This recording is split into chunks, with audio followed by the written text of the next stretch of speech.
Hello, ഇതെൻ്റെ first long video ആണ്. ഇതുവരെ ഞാൻ ഷോർട്സ് വീഡിയോ മാത്രമേ ഇട്ടിട്ടുള്ളൂ.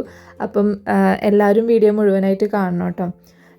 ഇന്ന് ഉണ്ടാക്കാൻ പോകുന്നതെന്ന് വെച്ചെങ്കിൽ മുളക് ബജിയാണ്. അപ്പം നമുക്ക് മുളക് ബജി ഉണ്ടാക്കുന്നത് എങ്ങനെയാണെന്ന് നോക്കാം കേട്ടോ. അപ്പോൾ ഈ ഒരു മുളക് നല്ല പോലെ കഴുകി വൃത്തിയാക്കിയിട്ട് നമുക്കിതുപോലെ നടുവിൽ കൂടിയിട്ട് കട്ട് ചെയ്തെടുക്കണം. അതിന് ശേഷം എന്ന് വെച്ചെങ്കിൽ ഇതിൻ്റെ ആ ഒരു തരി ഉണ്ടാവല്ലോ, അത് നമ്മൾ റിമൂവ് ചെയ്ത് കളയണം. കാരണം നല്ല സ്പൈസി ആയിരിക്കും ചില മുളക്, എല്ലാ മുളകും നല്ല ചില മുളക് ഇപ്പം നമുക്കറിയത്തില്ല. അപ്പോൾ ഞാൻ ഉണ്ടാക്കുന്ന സമയത്ത് ഇതിൻ്റെ തരികളെല്ലാം കളയാറുണ്ട്. എനിക്കാണെങ്കിലും ഏട്ടനാണെങ്കിലും മുളക് ബജി ഭയങ്കര ഇഷ്ടമാണ്. നമ്മൾ പുറത്തെവിടെയെങ്കിലും പോയിട്ടുണ്ടെങ്കിൽ ആദ്യം ഇതുള്ള ഏതെങ്കിലും ഒരു തട്ടുകടയിലോ അങ്ങനെ ആയിരിക്കും നമ്മളധികം കയറാറ്. ഇപ്പം ഞാൻ ഇതിൻ്റെ സീഡൊക്കെ കളഞ്ഞിട്ടുണ്ട് നല്ല പോലെ, പിന്നെ ഒന്നും കൂടി വാഷ് ചെയ്തിട്ടുണ്ട് കേട്ടോ. ഇനി ഇതിലേക്ക് നമുക്കൊരു ചട്നി ഉണ്ടാക്കാം. അതിന് വേണ്ടിയിട്ട് ഒരു സവാളേൻ്റെ പകുതി, പിന്നെ കുറച്ച് കാശ്മീരി ചില്ലി പൗഡർ, പുളി, കുറച്ച് പഞ്ചസാര, ഉപ്പ് ഇത് ചേർത്തിട്ട് നല്ലപോലെ അരച്ചെടുക്കാം കേട്ടോ.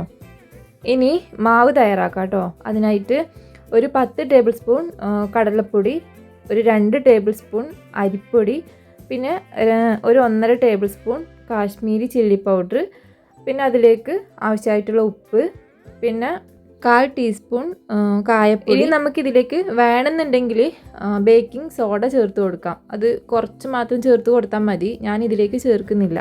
ചേർത്ത് കൊടുത്തിട്ടുണ്ടെങ്കിൽ നല്ലപോലെ ക്രിസ്പി ആയിട്ട് വരും കേട്ടോ. ഇനി ഒരു പാനിലേക്ക് എണ്ണ ഒഴിച്ച് ചൂടാവാൻ വേണ്ടിയിട്ട് വെക്കാം കേട്ടോ. ചൂടായി വന്നതിന് ശേഷം നമുക്ക് മുളക് ഓരോന്നായിട്ട് മാവിൽ മുക്കിയിട്ട് എണ്ണയിലേക്ക് ഇടാം. പെട്ടെന്നായി വരും, അങ്ങനെ കുറേ സമയമൊന്നും ഫ്രൈ ചെയ്തെടുക്കേണ്ട ആവശ്യം വരുന്നില്ല. ആ മാവ് ഒന്ന് ജസ്റ്റ് കളറ് മാറി വരുന്ന സമയത്ത് തന്നെ നമുക്ക് കോരി മാറ്റാവുന്നതാണ് കേട്ടോ. ഒരുപാടങ്ങ് കളറ് ഡാർക്ക് ആക്കണ്ട, അത് ടേസ്റ്റിന് വ്യത്യാസം വരും. അപ്പോൾ നമ്മൾ കുറച്ചൊന്ന് ഫ്രൈ ആവുന്ന സമയത്ത് തന്നെ കോരി മാറ്റാം. അപ്പോൾ ഇത് റെഡി ആയിട്ടുണ്ട്. ഇനി നമുക്കിത് കോരി മാറ്റാം കേട്ടോ. ഞാനിവിടെ പ്ലേറ്റിൻ്റെ മുകളിൽ ടിഷ്യൂ പേപ്പർ വെച്ചിട്ടുണ്ട്, അതിൻ്റെ മുകളിലേക്കാണ് ഇട്ട് കൊടുക്കുന്നത്. ഇനി ബാക്കിയുള്ള മുളകും കൂടി മാവിലേക്ക് മുക്കി നമുക്ക് എണ്ണയിലിട്ട് കൊടുക്കാം. അപ്പോൾ ഇത്രയേ ഉള്ളൂ, നമ്മളെ മുളക് ബജി ഇവിടെ റെഡി ആയിട്ടുണ്ട് കേട്ടോ. അപ്പം ഇതുണ്ടാക്കിയ ഉടനെ തന്നെ കഴിക്കാൻ നോക്കുക. കാരണം ആ ചൂട് ആറിക്കഴിഞ്ഞെങ്കിൽ കുറച്ച് തണുത്ത് പോയെങ്കിൽ കഴിക്കാൻ ടേസ്റ്റ് ഉണ്ടാവത്തില്ല. ടേസ്റ്റ് അങ്ങനെ ഉണ്ടാവത്തില്ല എന്നല്ല, ആ ഉണ്ടാക്കിയ ഉടനെ കിട്ടുന്ന ഒരു ടേസ്റ്റ് ഉണ്ടാവത്തില്ല എന്നാണ് പറഞ്ഞത് കേട്ടോ. അപ്പോൾ അങ്ങനെ നമ്മളെ മുളക് ബജി റെഡി ആയിട്ടുണ്ട്. ഇനി കുറച്ച് കട്ടൻ ചായയും കൂടി ഉണ്ടാക്കിയിട്ട്, പുറത്ത് ചെറുതായിട്ട് മഴയുണ്ട്, അപ്പോൾ ഞാനൊന്ന് പോയിട്ട് കഴിച്ച് നോക്കട്ടെ, എങ്ങനെയുണ്ടെന്ന് നോക്കട്ടെ കേട്ടോ. എൻ്റെ പൊന്നു അടിപൊളി ടേസ്റ്റാണ്, നല്ല ക്രിസ്പി ആയിട്ട് വന്നിട്ടുണ്ട്. അപ്പോൾ വിജയശേട്ടന് ഒരുപാട് ഇഷ്ടപ്പെട്ടു. നിങ്ങളിത് വീട്ടിൽ എന്തായാലും ട്രൈ ചെയ്ത് നോക്കണം കേട്ടോ.